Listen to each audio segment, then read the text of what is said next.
Dole in London. Let's get more now on the other big story we're following this morning. The organisers of yesterday's March for Justice events have vowed to continue their campaign, saying they will not let the momentum of yesterday's mass rallies fall away. Centre Alliance MP Rebecca Sharkey told us last hour that every federal MP should have attended yesterday's rally outside Parliament House in Canberra, particularly the Minister for Women, Marise Payne. Well, a government MP who did go to the rally was Liberal Senator Sarah Henderson, and she joins us now. Good morning. Welcome to News Breakfast.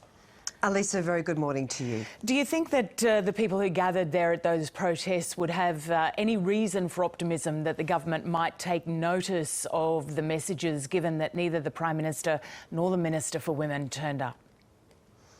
Well, I was very proud to be there yesterday. It was a very moving march and rally, and whether coalition MPs and senators were inside the building or outside, we were all listening, and I think that's the most important point to make. And Lisa, it was disappointing that the protest organisers would not meet with the Prime Minister or the Minister for Women. It was a unique opportunity to canvass a range of very important issues, and I know that that offer still remains open, so I do hope that they take it up. Yes, and just because they have said this previously, they didn't do it because they've said the time has long passed for discussions behind closed doors. What did you make of the Prime Minister's comments in question time yesterday when he said that not far from here some marches even now are being met with bullets? Well, Lisa, I just don't accept the characterisation behind closed doors. It was a unique opportunity to meet with the Prime Minister. As I say, I do hope that they take it up. And many incidents of sexual harassment actually happen very openly, and that's part of the problem. And that's part of the challenge. It's certainly a challenge. Even when I worked for the ABC, I had some shocking incidents happen to me when I hosted the 7:30 report. And certainly as a Member of Parliament, things have really improved.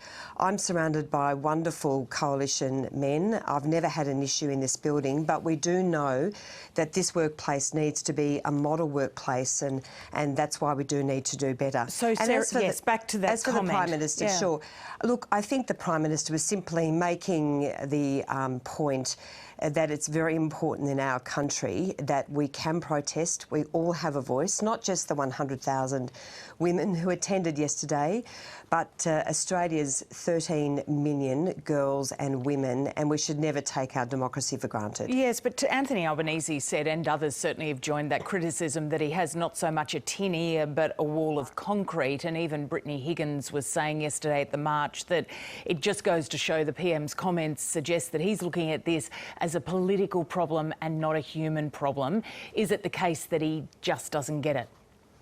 Well, I think that's a very unfair criticism, and if you look at the record of our government, Lisa, we have expended more than $1 billion on a whole range of issues to protect women in the workplace and at home. Family violence continues to remain a scourge, but a number of the issues, important issues which have been raised yesterday concerning trials in courts for sexual assault victims involve the states and territories stepping up and seeing major reform of the law. So I'm really hopeful. But the glaring thing that the federal government could do is to act on Kate Jenkins' report, surely. I mean, isn't that the very thing that people say this government has been inactive on?